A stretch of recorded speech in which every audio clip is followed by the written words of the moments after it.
নওগাঁ সপ্ত ফাউন্ডেশন পক্ষ থেকে আমাকে একটা গজল গাইতে বলা হয়েছে। সেই গজলটা এই মুহূর্তে আমি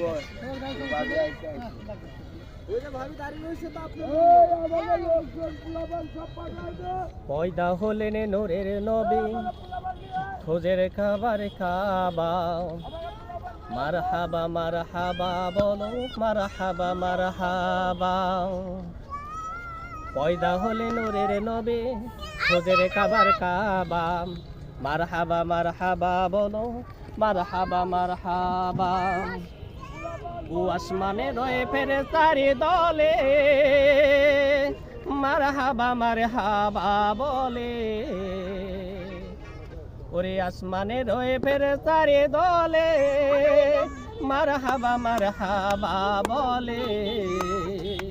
ওরে হুর পরে দেরে গাতে দেরে ওই নামের ওই মালা, মারহাবা মারহাবা বলো, মারহাবা মারহাবা, মারহাবা মারহাবা বলো, মারহাবা মারহাবা।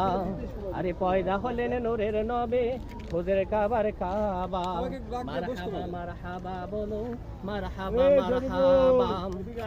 ওরে আদম যখন মাটি পানি, তখন থেকে নবী তিনি। ওরে আদম যখন মাটি পানি, তখন থেকে নবী তিনি। আরে সব নবীদের সর্দারে তিনি নবী মুস্তফায়া, আরে সব নবীদের সর্দারে তিনি নবী মুস্তফায়া। মারহাবা মারহাবা বলো, মারহাবা মারহাবা, মারহাবা মারহাবা বলো, মারহাবা মারহাবা।